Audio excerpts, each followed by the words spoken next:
where a person might take this to the extreme and kind of intellectualize it and act as if like I guess like they don't care about losing anything. Like they deny their own hearts, in the spirit of like Stoicism or Buddhism. Hmm. But I also think like this kind of ties into like living in the moment, or it's like living like making this moment kind of like full. It's like there's a sense in which like you could like maybe be blessed with like the opportunity to go all the way until old age and have this legacy that continues, but there's no guarantee that you'll make it that far, and the best that you can secure is to in this moment like live in a pure way. It's like knowing like, okay, well, like I'm going to do what I can to have that old person's legacy as a young guy. It's like as wherever I'm at now, I'm going to try to like have those wholesome purposeful things in my life and not just live for like the momentary delight of the people around me. Like I'm not just going to see like my family and my friends and my pets and whatever as just objects that make me feel good. Right, right. And the If I, thing is like, yeah, go ahead. I'm sorry, if I may, this is something I hear a lot, and there's so much wisdom and truth in the idea that you don't know when you're going to die. Live life to its fullest, appreciate it for what you can, and don't try to fixate on the things you can't control, like a brain aneurysm. There's Hello. that is unquestionably true. But I also ask, Can like, I join the conversation, please, if you don't mind? well, just I'm almost done with my thought. Like, my question is, interestingly, the human lifespan, especially since the like post-industrial era, we're pretty good at predicting. And people are pretty confident when they say, and I'd be curious what people say. Maybe young people have a different idea, but like when I expect how long I'm going to live, like actuarially, I'm like, I will end up to be about 78 to 81, statistically speaking. And that's not, in my mind, that wide of a range. And sometimes I kind of wonder, like, are we actually kidding ourselves? Like, do we actually have a much higher level of confidence than you otherwise could be about how long your life is going to be? You never know if you're going to get hit by a bus, I grant you. But, like, 95% of people can predict when they're going to die with a remarkable amount of accuracy compared to our species history. That's an interesting thought. I guess like I've kind of incorporated that myself. Like for a while, I was dead set on becoming a monk. Like I wanted to practice what the Buddha taught exactly, and I got to thinking about it, and I thought like, okay, well, I'm like at the time I was I was the same age. I was 25, and I thought like, okay, what if I live to be 80? Like, and like the idea of like the Buddha's teachings is like you're preparing for death. You don't just do them for some like edge for a moment. Like it's not just like I'm going to cash out before the end. You cash out when you're dead with your last mental state. And so like if you're practicing in a spirit of that, it's like you're not like losing in your momentum. It's like you're only picking up momentum as you get towards that. And I thought like, okay, well, what if I do that? It's like, what if I become a monk? Even if I wait a long time, like eventually I will, like if I'm really serious about that, I'll have to be an old person living in a cave, having dedicated my entire life to asceticism, and Yeah. it'll like I'll die in like a bit of an excruciating pain, and I thought to myself like like maybe that could be something I do, but rather what I might appreciate instead going and trying to have a family, living an ordinary life and reserving that for old age. That was something that was kind of customary at the time of the Buddha. He didn't encourage it because, as he kind of put it was like the Stoics. It was like the future is not a guarantee. You don't want to wait till you're old to live a spiritual life. But I guess like I do think like like I guess like I don't exactly live in the perfect kind of like alignment with that. I guess like I have the mentality of like, I'll just live as virtuous of a life as I can, and if I'm granted that, that's what I'll do when I'm like an old person, and I'll just reserve it to the last years, I guess. It's at least giving yourself the capacity to grow and say, I'm not closing the door on being more enlightened when I'm older. But like this is a very superficial, westernized criticism of this, but it is the criticism I continue to have even as I learn more about Buddhism. Is it sure feels like that's predicated quite heavily on reincarnation, or it's predicated quite heavily on later life enlightenment. And it's a dangerous statement to say the Buddha is wrong, but it certainly feels as if you have a more secular point of view about the afterlife and your own position in the spiritual world, living your life as a young 20-year-old is, and not only that, but like, think about all the old people you know and all the old people you talked about and their regrets and their wants in life. I suspect most of you had a pretty similar experience where they long and they regret and they are fondful and they love the period of their life when they were young and spontaneous, and they have regrets and happiness that comes from that period. That is living in the moment in a very human, worldly way, in a way that is contrary to Buddhism, where I say, I don't know. I kind of want to side on what every human being has been saying for the last 12,000 years, which is you should probably live your life to the fullest in very superficial, worldly ways when you're young, and that's a great time to do it. It requires wisdom to evolve beyond that, but don't discount the value that has to a life and why people on their deathbeds tend to think about those times. That's a fair point. Yeah, I've heard so that also. Like, that's the most common thing that people say. Like, it's like if you ask an old person, like, what do you wish you did differently? Like, it's like appreciate youth. so when I talk to older people, like my mom and my grandmother, they actually have regrets about being young and stupid. Yeah. And they wish they hadn't have been young and stupid and did the things that they did. They think they wish that they would have had the patience and the wisdom that they later found in older life, right? So when you look at the Buddha, he was a rich kid who was actually had a wife and child when he decided to leave the palace, uh, and At least a defy rich his kid. Yeah. do what? Sorry, I'm getting into the weeds. Some people dispute the wife and child thing, but he was at least, I would agree, an aristocrat. That much is undisputed within Buddhism. Right. So he went out into the jungle and he, meditated for 6 years. And when he came back, the saying goes, or the story goes, is that his wife saw how and his son who had grown, uh, they saw his peace and his wisdom, and they became Buddhist monks, just like he was. His wife became a Buddhist nun. But the thing is like, I don't think he thought that everybody in the world should be a Buddhist monk, but he thought that his philosophy of life that he had come across through his meditations would be helpful to people all around the world. And he did Well, have different teachings. Like, it's like he didn't just teach the monks. He also gave really, I think, accommodating teachings to lay people. Like the 5 precepts. It's not yes, that hard fair to enough. do 5 precepts. Like, if you look them up, like they're pretty basic. Like, it's not a major sacrifice. And They're pragmatic, given the audience, right? exactly. And if someone really is ambitious, like if they do those 5 precepts and they decided like this is not enough for me, then there's optional practices, which are the eight precepts, and those are pretty challenging. Like they're not crazy challenging. They're not so challenging that you're gonna like die doing them if you did them every day, but they'll put you He's to the not saying test. everyone take the Eightfold Path. He never is saying that is a evangelical, but in the same way that Christ, like no one, like there are many differing views on Christianity, many of which that are very evangelical in prescribing you have to live by biblical law. This exists in Islam. This exists in Judaism.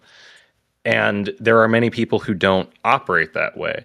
I think the enduring nature of Buddhist teachings is proof in itself. I don't have the intellectual capacity to justify, I don't need to. History has justified the enduring nature of those values. What I question is reaching that level of detachment. It's understandably contrary to some of my humanist instincts, if that makes sense. Those meaty, emotional, formative years, attaching yourself to very superficial things, in my worldview, is intrinsic to being a human. And it's not intrinsic to being a human, or it's not the best way to be a human in the Buddha's view. And that is, I think, probably a fundamental difference that has been, it's not exclusive to the Buddha any more than it is Confucianism. It's not as if people have not struggled over this particular worldview before. Yeah. So I mentioned that before, how I said that, if you follow too much of Buddhism and Stoicism, you have this, you kind of become a robot, because you're supposed to be detached from forms, or detached from emotion. But I think that, now that I think about it, I think that the Buddha probably thought that compassion was the key to basically loving everyone as if you would love your son or your daughter, or or your wife, or your father or your mother, right? That we could all love each other in that capacity, but also understand that sickness and death happen, and you can't control that. I mean, you can control it to some extent, but sometimes you can't, and you have to understand that, right? I think it also like it plays on like compassion also at the angle of like the Buddha only taught what he taught, which is, it's difficult. Like a lot of people, they live what would be looked upon as like very difficult lives trying to follow in the spirit of the Buddha. It comes from a place of compassion also, where like compassion is the only reason he was able to teach difficult things. Like the teachings are basically like, this is not something that is exclusive to the Buddha. His disciples also gain the same kinds of wisdom as he does. And it's taught that those who gained wisdom before the Buddha, who got to that same level of realization, they were so startled, and maybe not startled, but so shocked and shaken by the nature of that realization, that they didn't feel they could teach. They would really die without having taken on even one disciple. And the purpose they would fulfill was only to provide merit, where it's like they were a person who, if someone did a good act towards them, it would have the spiritual effect of them having done a great kind of service. They would have done something that was considered like an amazing form of charity without knowing it, just being a receiver of goodness.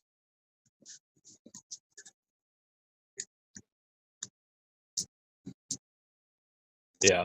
I just don't want to count out Western philosophy's nature to grapple with these same questions. Like, so much of what I hear in modern Buddhism is reminiscent of what people since the modern age of philosophy have grappled with in terms of what does it mean to be happy? What do we owe each other? What does compassion mean? And I don't want to like put it onto a mountain, literally with a monk on top praying, that narrows it down to like you have to have this state of enlightenment that requires extreme austerity. There are many biases that I'm worried about when I say that, but like I can't get over the impulse that that desire for austerity is not totally honest in the way human beings actually act. To look for that austerity and to totally separate yourself in that way is not honest to the way human beings totally act. Nor do I For think sure. that type of question is like exclusive to Buddhism. We've been asking this question for hundreds and hundreds of years at this point. So I Right. So so but so for and me, yet I like them so much. Like yeah, that's yeah, the flip side. It's everything these people are these people on this call are saying is extraordinarily reasonable, which is unique for like a fairly dogmatic religious worldview. yeah. I mean, I was very successful in my career, and now I'm retired early, and I had a lot of fun, and the fun that I had, and the money that I spent and everything. Yeah, that's not very Buddhist of me, but I studied Buddhism when I needed it, when I was having hard time, when I was younger, in my early 20s, and I was suicidal, and Buddhism helped me get through that. So to me, it's kind of like a therapy. It's kind of like a, CBT therapy, or Rogerian therapy. It's just kind of like a form of therapy that you can follow when you're having hard times, but it doesn't mean you need to go down that path and become a monk and be an ascetic and just completely deny yourself of the pleasures of life. I think that there's like a wonderful verse in the Atthakavagga, that ancient stratum of Buddhism. Like really, I would argue, it seems to me, is or like the oral teachings of the Buddha, where he says something that really goes against like the common intuition or the conventions of thought on this sort of thing, where he says there are those who, seeking out purity, they go and they live in a cave, and these purity seekers, they seek to overcome what is difficult by way of adding difficulty. And he says, it's not simply by averting the difficulty. It's not by just trying to go the path of ease, but also by adding difficulty, you're not any closer. He said they become totally kind of swamped and succumbed to the objects of craving they're trying to overcome. They become passionate, and I think like it captures this sense of like if you really deprive yourself in a way of like I'm just going to have this shortcut and I'm going to like cheat the difficulties of life by having this spiritual breakthrough by going really hard on myself, then like the wisdom you might find from that, the insights might be that that only makes you hungrier. It only makes you want more and more, and that maybe you don't have the endurance by going along that path. Maybe you can't find the lasting endurance within yourself to do that until you're you know dead. It's like you would find that those passions become so powerful that they just overwhelm you and that you lose the battle.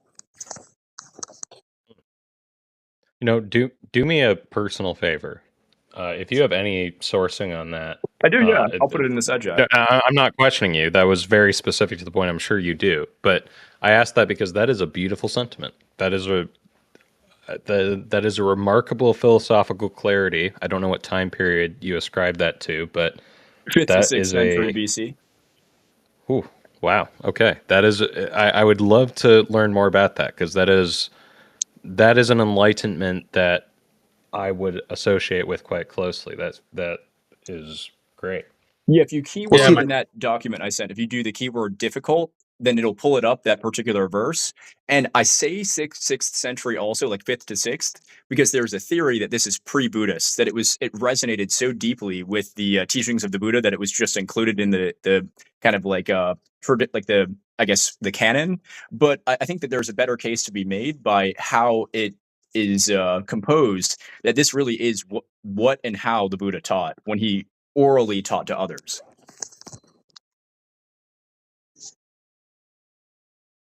That's a remarkably enlightened perspective that I don't associate anything else except post 17th century Western thought with.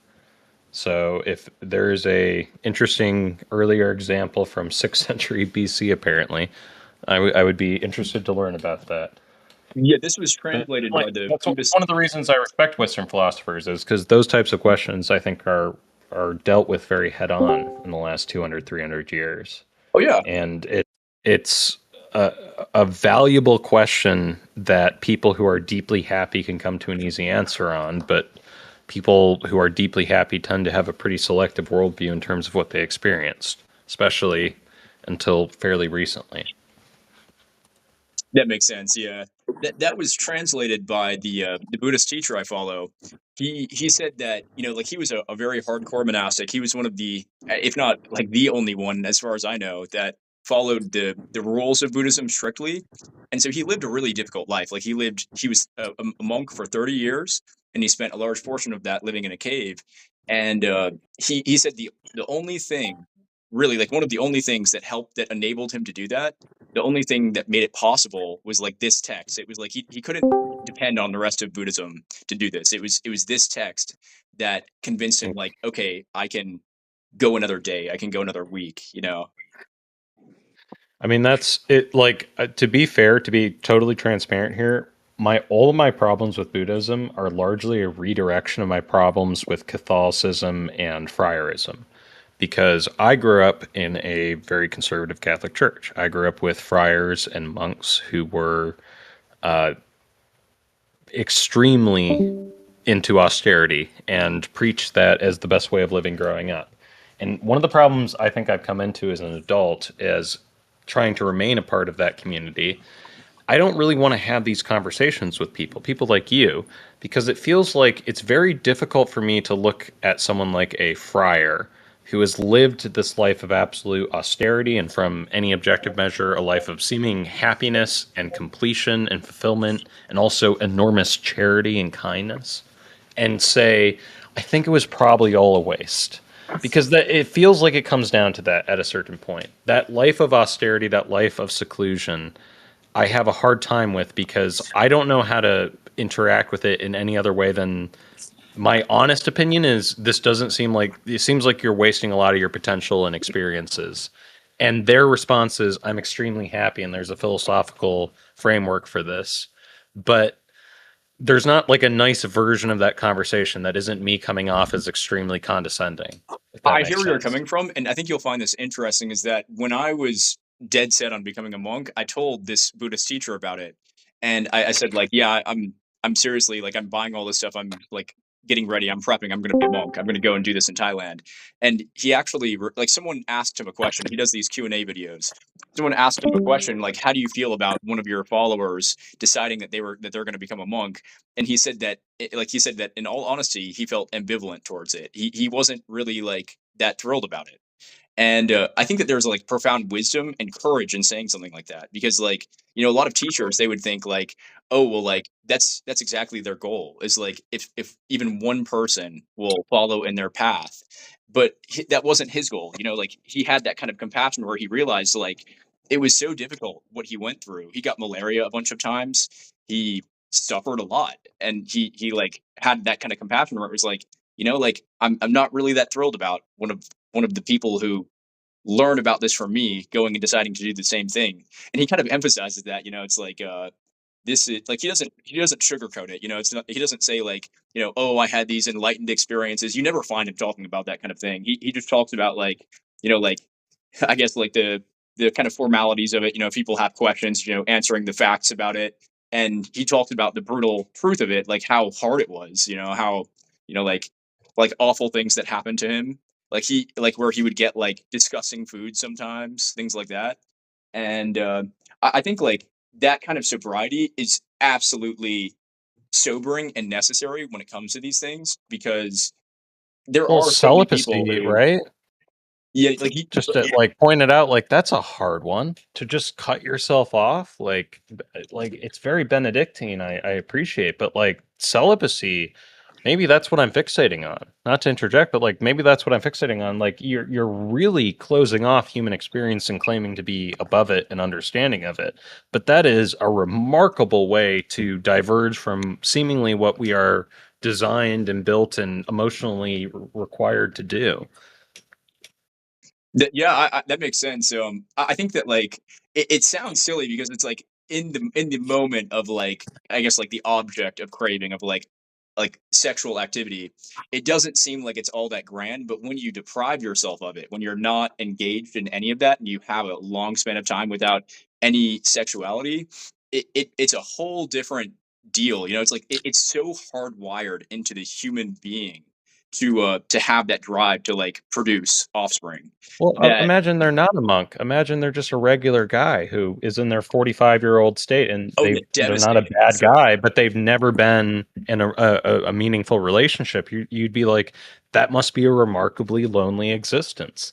Mhm. I don't think that I'm pretty materialist. I'm pretty biological in the way I assign these factors, but I grew up dealing with these friars. And again, it's like I don't know how to have the conversation with these people and not come off as condescending, because I'm like, dude, you would get a lot out of fulfilling these biological needs to be with the opposite sex, or at least any kind of romantic partner, full stop, and like having that kind of intimacy, and you're depriving yourself of that. You might be happier for it. I'm sure there are many people who have done so, but I don't have a model of that in my mind that's not like someone rationalizing shit to themselves. Even if I know there are exceptions, I know there are. I Yeah. think. So Oh, hang go on, on. hang on. Yeah. Go. Did you want to say something? No, no. Oh, okay. Let me just say that. So you can look at it from the scientific perspective. There was recent research that showed that men, um, there's a magic number per month that they need to ejaculate, and if they do, then their risk of testicular cancer and prostate cancer goes down dramatically. Animal study. I know So, talking about it's like, this. okay, so it's healthy to ejaculate. We know that I will say, now. I think that like our modern technological access makes issues. Like I see exactly where you're coming from. Like there's definitely a biological reality to like that those kinds of functions, like a use it or lose it, and also like literal health implications. But I think that access to being able to see like a beautiful woman kind of like in a in a very desirable way, anytime you want just by the internet is it's like it's the effects on the dopamine, I think, is monumental. Like it would be one thing if like you could have a kind of like chastity where it's like, you're reserving yourself just for your significant other. It's like you're not gonna, eyeball other women. You're not gonna, like I guess go and look stuff up online that's naughty. If it was just Yeah. like that dopamine for the sake of like, the healthy relationship. But when it's Yeah, I get I it. think it gets out of No, hand, I don't think anyone like totally agreed, and that's not. I don't think that's healthy for the human psychology. I don't think the human brain is frankly built to deal with what you're describing. Like, so it manifests in very unhealthy ways. That is true. At the same time, that like what I'm describing about these monastic behaviors far predates any version of that. They exist at the same time. You have to live in to be a worldly person, as it were, is comes with an enormous amount of downsides these days. It's just I'm skeptical generally of people who prescribe the answer to be that type of isolation. And although what you described in those Buddhist teachings like shows a remarkable amount of pragmatism and compassion and understanding that people can't be as separated from the world as perhaps the highest echelons of Buddhism are, there's a danger that I think comes with a very selective point of view of what works for you, doesn't necessarily work for other people. I think That is the challenge of all of these philosophies. Sorry, go yeah, and ahead. there's like a time and place for them. It's like I think if you were maybe like I think of like eldering. Like it's something that I think has kind of like maybe become deficient in modern times, where like I guess like we have like a lot of old people that we send to homes. Like we don't have them immersed in the family or like the broader tribe, so to say. Like they aren't able to share their wisdom with others. And these kinds of like training, like the wisdom training, the training in virtue, I think it has a lot of implications in that eldering, where maybe this isn't something that, say, like a young person should, just like take upon themselves willy-nilly. But I do think, like, it's like if an old person could do that, I think that that's very meaningful. It's like if they could say like, okay, well, like I enjoyed my life and I had all these things. I had what people call, I guess, a fulfilling and successful life. But I also don't want to just live for the flesh. Like I'm going to prove it with my life by going Yeah. and, like not simply depriving themselves, but taking on kind of ascetic difficulties in their old age when they're weaker and stuff. That's a profound message, I think. And I think that that's one thing that we don't have enough of. We have like old people, and they're like sometimes they live kind of meaningless lives, and you can kind of see it. They get kind of low energy, and it affects them in profound ways. Whereas like I guess if they were, say, like training in virtue, maybe they don't have like easy lives, but they do have lives that are filled with like spiritual strength. It's like even though they're held down by their old age and they're getting weak and whatnot, inside they're strong because they maybe are even closer to that goal that they were looking for than almost anyone else. And I guess that just plays out in like the fact that they have endured. It's like if you do have the opportunity to endure, and then in the end, like like die without any attachments to the world, like that's what it's all about, I think. Like that's like the best way to die. That's how you die prepared.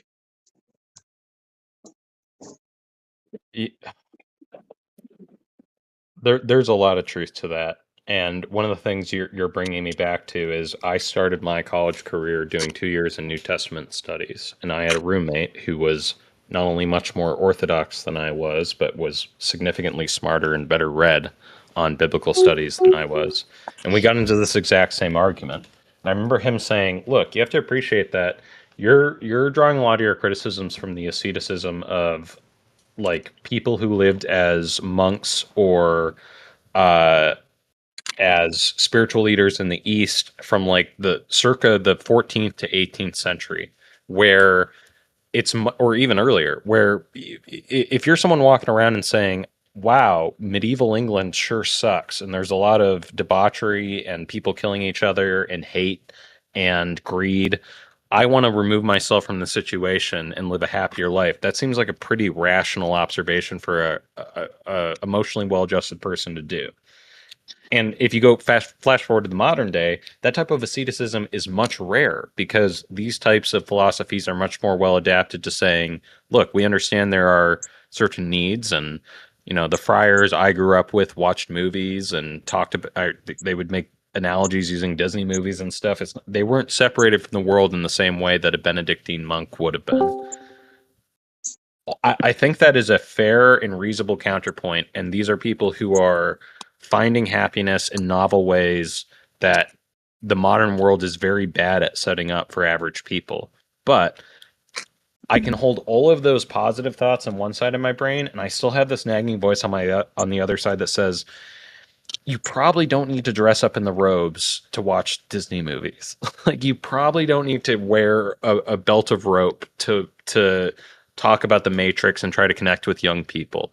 Like, there are versions of this philosophy that can be communicated and talked about where this type of asceticism and celibacy are closer to dealing with your own mental bullshit than they are rising above it, as far as I can tell as a ignorant, condescending observer. Well, I'll add to that too. What I've noticed in like practicing these kinds of like contemplative paths is that even as a layperson, you don't have to get into a deep state of mind to have like nourishment from that act of contemplation. Like, I guess like if you get to like a state where your mind is steady, not like having any crazy things happen, just a steady mind where you're sitting down and you're peaceful for any amount of time.